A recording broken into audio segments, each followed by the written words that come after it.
তো বন্ধুরা আবার চলে এসেছি একটা নতুন ভিডিও নিয়ে। আমি দীপঙ্কর, আমার সাথে আছে সঞ্জয় দা, আমরা ওয়াইল্ড লাইফ ফটোগ্রাফার। তো আজকে বেসিক্যালি আমরা এই ভিডিওতে যেটা তোমাদের বলবো সেটা হচ্ছে নিকন 180-600 যে লেন্সটা, যেটা আমি বলছিলাম যে লাস্ট 6 মাস ধরে আমরা দুজনে টেস্ট করছি। তো এর আগে আমি এর বিল্ড কোয়ালিটির সম্বন্ধে তোমাদের বলেছিলাম। তো প্রথম কথা, আগে ওই ভিডিওটা তোমরা যারা দেখোনি অবশ্যই ওই ভিডিওটা আগে দেখো, এবং ওই ভিডিওতে আমি খুবই ডিটেলে 180-600 যে বিল্ড কোয়ালিটি বা নতুন ফিচারগুলো দিয়েছে ওগুলো সব এক এক করে আমি এক্সপ্লেন করেছিলাম। তোমরা যারা ওই ভিডিওটা দেখোনি তোমরা সেটা অবশ্যই আগে দেখো। তো আজকে আমি এই নিকন 180-600 লেন্সের যে অটোফোকাস পারফরমেন্স সেটা নিয়ে আমি তোমাদের বলবো। তো এটা আমি বেসিক্যালি ইউজ করেছি Z8-এর সাথেই সব থেকে বেশি, আর নিকন Z6 II এর সাথেও আমি ইউজ করেছি, কিন্তু Z6 II এর সাথে পারফরমেন্স আমার একদমই ভালো লাগেনি। কারণ আমি লাস্ট আমার সুন্দরবন ট্যুরটাতে আমি Z6 II আর 180-600 লেন্সটাই প্রাইমারিলি নিয়ে গিয়েছিলাম টেস্টিংয়ের জন্য। তো আমার অনেক ইম্পর্টেন্ট এবং ভালো ভালো মুহূর্ত মিস হয়েছে, এবং ফোকাসটা মোটামুটি ফাস্ট, কিন্তু যে ফোকাস অ্যাকিউরেসি সেটা আমি একদমই পাইনি। আমার অনেক ছবি পারফেক্টলি ফোকাস হওয়া সত্ত্বেও ছবিগুলো শার্প হয়নি। তো আমি, তোমরা যারা Z6 II ইউজার তাদের জন্য আমি একদমই রেকমেন্ড করব না, কারণ Z6 IIটা অ্যাকচুয়ালি নট ফর ওয়াইল্ড লাইফ ফটোগ্রাফি। তো Z6 II এর ব্যাপারে আমি কিছু বলবো না, কারণ ওর সাথে আমার পারফরমেন্স ভালো লাগেনি। তো আমি তারপর আর ওটা Z6 II এর সাথে খুব একটা বেশি ইউজ করিনি। তো পুরোপুরি আমরা যেটা টেস্ট করেছি Z8-এর সাথে 180-600 লেন্স, আর Z9 যেহেতু অলমোস্ট সেম, তাই তোমরা Z9টাকেও ধরতে পারো। তো Z8 বা Z9-এ পারফরমেন্স তোমরা সেম পাবে। তো মোটামুটি আরেকটা কথা আমি বলতে চাই যে Z8-এ ফার্মওয়্যার 2.0 থেকে ওরা বার্ড আই ট্র্যাকিংটা খুব ভালো করেছে, এবং এরপরে 2.01ও একটা আপডেট ছিল। তো একদম লেটেস্ট ফার্মওয়্যার আপডেটেই আছে লেন্সটা। এই লেন্সটার যেটা লেটেস্ট ফার্মওয়্যার ভার্সন সেটা 1.01, আর এটা আমি জাস্ট আসার আগেই দেখলাম দিয়েছে। তো এই লেন্সে আপাতত যে ফার্মওয়্যার ভার্সনটা আছে সেটা 1.00, কিন্তু 1.01এও খুব একটা দেখলাম কিছু ইমপ্রুভ করেনি। জাস্ট লো টেম্পারেচারে শ্যুটিংয়ের সময় কিছু অটোফোকাস অ্যাকিউরেসির কিছু ইমপ্রুভমেন্ট হয়েছে। তো সেটা আই থিঙ্ক আমি লো টেম্পারেচারে শ্যুট করি না, ওটা মোটামুটি যারা মাইনাসের বা মাইনাসের কাছাকাছি টেম্পারেচারে শ্যুট করে তাদের জন্য ইম্পর্টেন্ট। যদিও বা এরপরে আমি আপগ্রেড করে নেবো, কিন্তু আমার লেন্সটা ফার্মওয়্যার ভার্সন 1.00-তে ছিল। বেসিক্যালি এই অটোফোকাস পারফরমেন্সের ব্যাপারে যেটা আমি বলবো সেটা আমাদের দুজনকার 6 মাসে যে আমরা লেন্সটাকে টেস্ট করেছি সেটার উপর ডিপেন্ড করে আমরা বানাচ্ছি। আর আরও লেন্সটা টেস্ট করা বাকি আছে এবং আরও এক্সপ্লোর করা বাকি আছে। তো আমি সবার আগে বলবো, আর সবথেকে বড় কথা, সবকটা লেন্সের কপি সেম হয় না। তো আমি রিভিউটা শুরু করার আগে বলবো, তোমরা যারা Z8 বা 180-600 লেন্স ইউজ করছো, Z8 বা যে কোনো ক্যামেরার সাথে ইউজ করছো এবং ভিডিওটা দেখছো, তারাও তোমরা কমেন্টে জানাও তোমাদের সাথে আমি যেগুলো বলবো সেগুলো মিলছে কি না। না মিলতেই পারে, কারণ সব কপি সমান হয় না এবং সবেতে পারফরমেন্স সেম হয় না। এবং এটা আমি পুরোপুরি আমাদের যেটা 6 মাসের এক্সপিরিয়েন্স এই লেন্সটা দিয়ে, সেইটা থেকে আমি বলছি। এখনও অনেক কিছু এক্সপ্লোর করা বাকি লেন্সটা থেকে, কারণ 6 মাসে একটা লেন্স ডিসাইড করা খুব চাপের। তো যেটুকু আমার রিয়েলাইজ হয়েছে আমি সেটাই এখন শেয়ার করব। প্রথমে বলি, এইটার ফোকাসিংয়ের জন্য যে মোটরটা এখানে ইউজ করেছে সেটা হচ্ছে লিনিয়ার স্টেপিং মোটর। তো বেসিক্যালি লিনিয়ার স্টেপিং মোটরগুলো কি হয়, অনেক ফাস্ট ফোকাসিং আর সাইলেন্ট ফোকাসিংয়ের জন্য এরা পরিচিত। এখানে আমি সাইলেন্ট কেন বলছি, কারণ ফোকাস করার সময় ফোকাসিংয়ের যে নয়েজটা আসে, মোটরের যে নয়েজটা, সেটা একদমই কম, এবং এখানে জাস্ট কান পাতলে, একদম শুধুমাত্র কান পাতলেই শোনা যাবে, না হলে একদমই সাইলেন্ট, মানে নিয়ার টু সাইলেন্ট। তো বলবো এটা 200-500 আরেকটু বেশি নয়েজ করতো, এখানে একদমই সাইলেন্ট সেটা। আর একটা সবথেকে বড় কথা, ফোকাস ট্রানজিশন, মানে ভিডিও করার সময় ফোকাস ট্রানজিশনটা এত স্মুথ যে তুমি ফোকাসিংয়ের যে মোটরের নয়েজ ওটা একটুও পাবে না। মানে তুমি যদি ন্যাচারাল সাউন্ডকে ক্যাপচার করো, তোমার কোনো লেন্সের সাউন্ড তোমার ফুটেজে আসবে না। তো এটা একটা খুব বড় ব্যাপার, এটা অনেক ফাস্ট, সত্যি এটা ফাস্ট ফোকাস করে, এবং আমি অনেক রকমের কন্ডিশনে অনেক সিচুয়েশনে দেখেছি এটা যথেষ্ট ফাস্ট, এবং 200-500 থেকেও আমি বলবো এটা ফাস্ট। ফোকাসিংয়ের ব্যাপারে লেন্সটার একটা জিনিস আমার খুব ভালো লেগেছে, সেটা হচ্ছে এটার মিনিমাম ফোকাস ডিস্টেন্স, যেটা 180 mm-এ অলমোস্ট 4.2 আই থিঙ্ক, আর 600 mm-এ 7.8। তো মিনিমাম ফোকাস ডিস্টেন্সটা খুবই ভালো।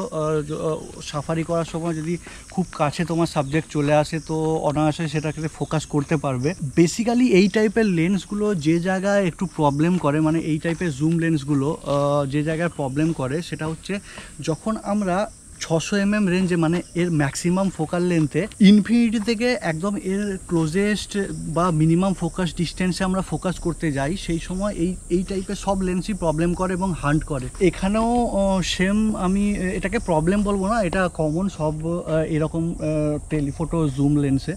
তো যখন আমরা কোনো ইনফিনিটির আমাদের ফোকাসটা আছে এবং সঙ্গে সঙ্গে আমরা একটা নিয়ারেস্ট সাবজেক্ট বা এর মিনিমাম ফোকাস ডিস্টেন্স যেটা, সেইখানে আমরা যদি ফোকাস করতে যাই তখন অনেক সময় আমি দেখেছি ফোকাস করতে প্রবলেম করে বা করতে পারে না। তো সেই সময় যদি ম্যানুয়াল ফোকাসটা ইউজ করে নেওয়া যায় তাহলে লেন্সের পক্ষে সুবিধা হয় ফোকাস করতে। তো এটা প্রবলেম আমি বলবো না, কারণ এটা মোটামুটি সব এই টাইপের জুম লেন্সে এটা কমন।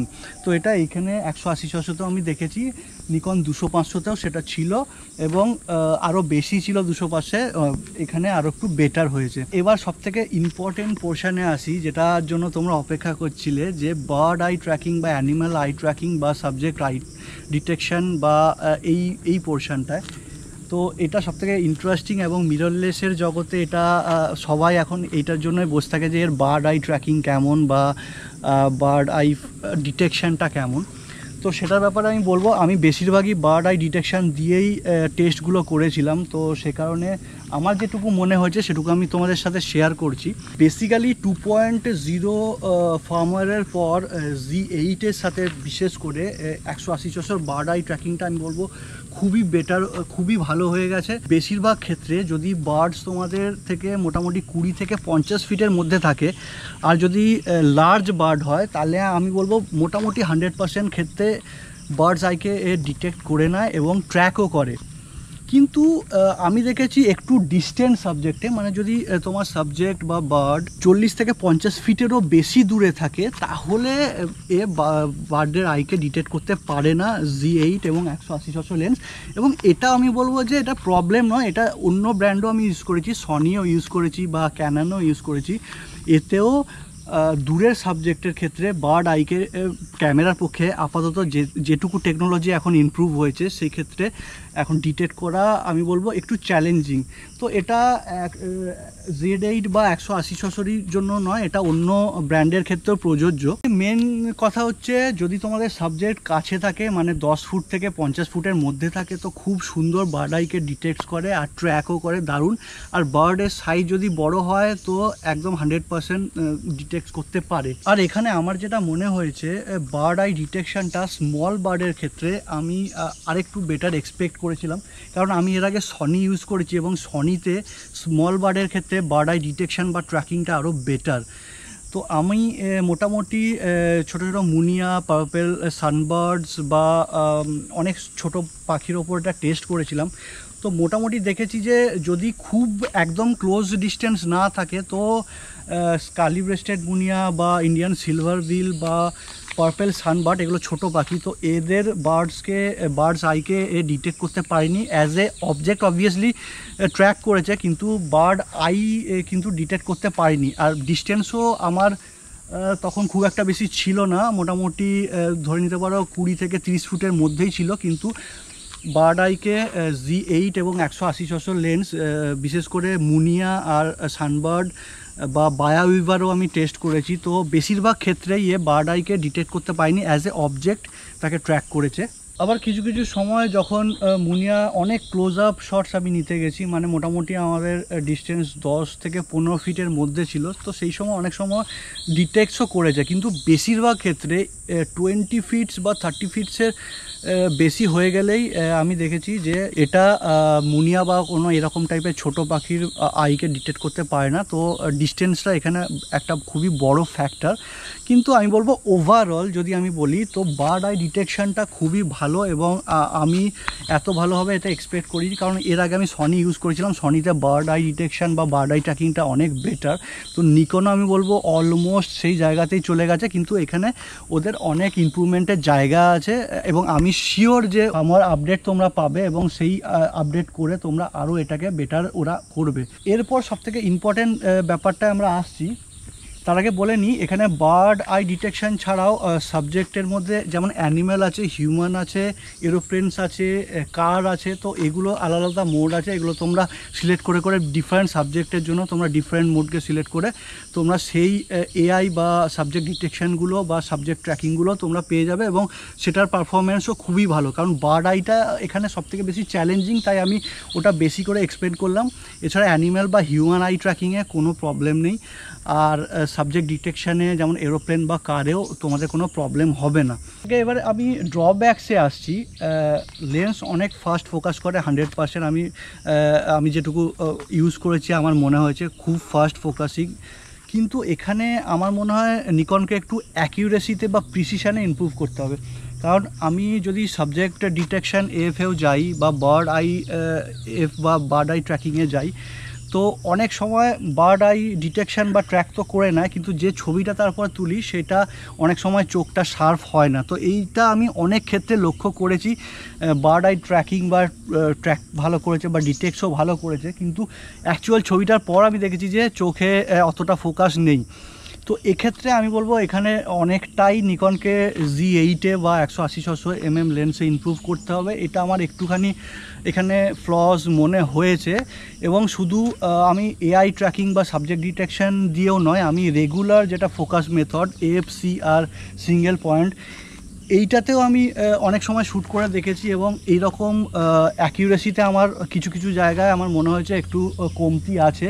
কারণ এক্স্যাক্ট জায়গায় ফোকাস করার পরও অনেক সময় হয়েছে, আমি সব সময় বলছি না, 90% ক্ষেত্রেই ঠিকঠাকই ফোকাস পাওয়া যায়, কিন্তু 10% ক্ষেত্রে আমি দেখেছি যে আমার এক্স্যাক্টলি যে জায়গায় ফোকাস হওয়ার কথা সেই জায়গায় ফোকাস হয়নি, বা অতটা শার্প নয় বার্ডের আই বা সাবজেক্টের যে মেন পোর্শন আমি ফোকাস করতে চাইছি সেটা। আর একটা যেটা প্রবলেম বলবো না, একটুখানি এটাকে কমতি বলতে পারো, আমি যেটা লক্ষ্য করেছি, যেটা আমি অন্য যখন আমি এফ মাউন্টের ক্যামেরা বা DSLR ইউজ করতাম বা সনি ইউজ করেছি এটা দেখতে পাইনি। আমি যখন মিড এয়ারে কোনো বার্ডকে ফার্স্ট টাইম ফোকাস করতে যাচ্ছি, তো সেই সময় ফার্স্ট টাইম ফোকাসটা হতে ক্যামেরা অনেকবার হান্ট করে, এটা আমি লক্ষ্য করেছি, এবং তোমরা ভিডিওতেও দেখতে পাচ্ছ। এটা আমি বহু ক্ষেত্রে দেখেছি, কারণ মিড এয়ারে যেখানে সিচুয়েশন খুব একটা টাফ নয়, একদম ক্লিয়ার স্কাই, তার মধ্যে একটা পাখি উড়ে যাচ্ছে, তো এটা আমি বলবো খুব একটা টাফ সিচুয়েশান নয়, কারণ কোনো অবস্ট্রাকল নেই।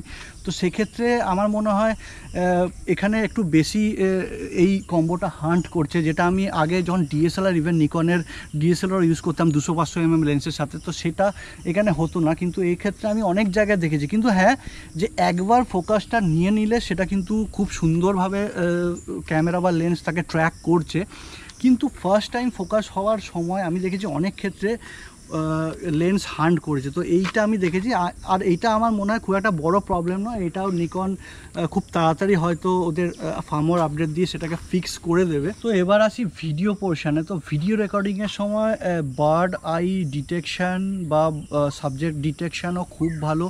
তোমরা খুব সুন্দর উইদাউট এনি প্রবলেম কোনো মুভিং বার্ডসকে বা বার্ডস হেঁটে যাচ্ছে তোমরা খুব ইজিলি সেটার ভিডিও তুলতে পারবে, এবং বার্ড আই ট্র্যাকিং খুব সুন্দরভাবে সেটাকে ট্র্যাক করবে।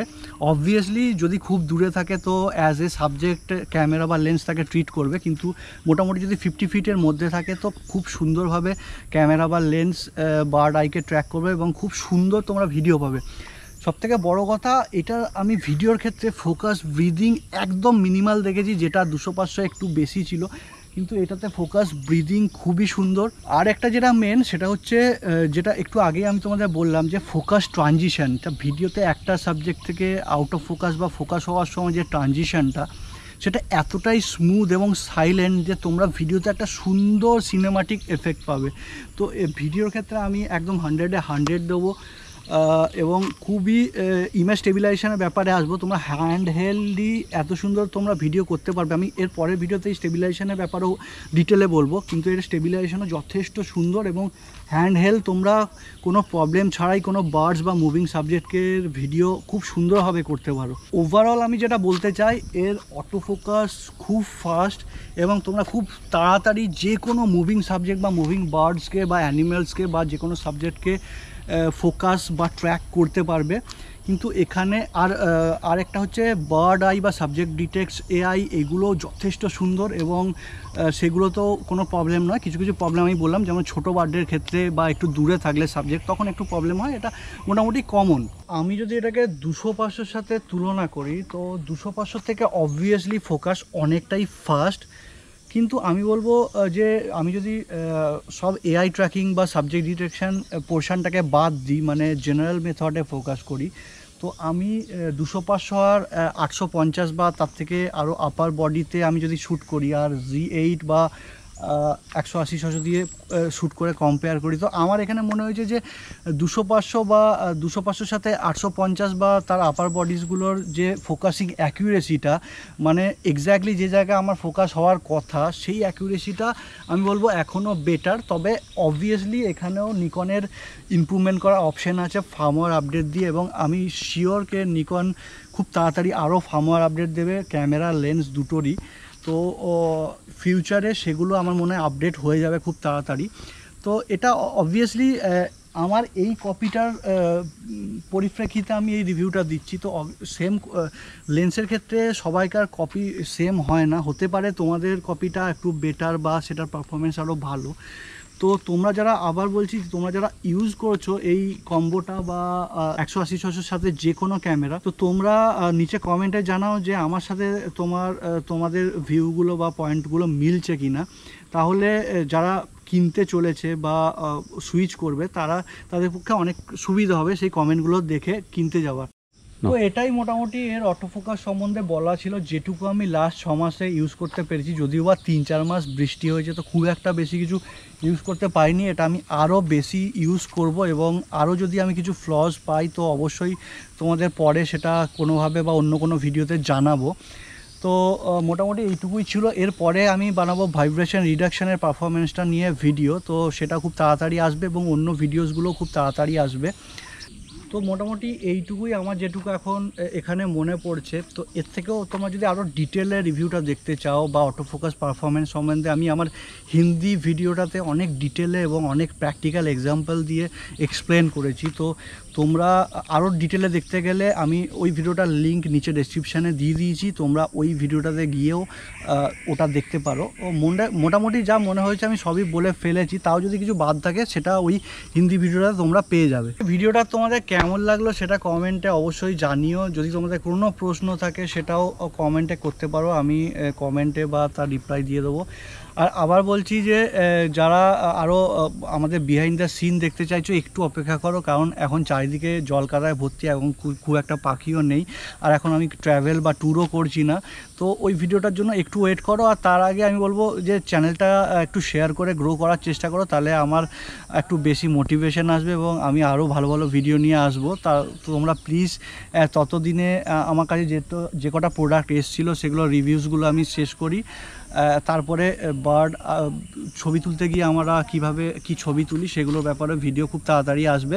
আর আমাদের নেক্সট অনেক ট্যুরও আছে, সেই ট্যুরগুলো তোমরা জয়েন করতে পারো। আমি নেক্সট ভিডিওতে এর তোমাদের আপডেটও দিয়ে দেবো। তোমরা যারা আমার সাথে জয়েন করতে যাও বা আমার সাথে গিয়ে শিখতে চাও, তারা আমাকে আমার নেক্সট ট্যুরগুলোতে জয়েন করে আমার সাথে যেতে পারো। তো সেটার আপডেট আমি নেক্সট ভিডিওতে তোমাদের দেবো।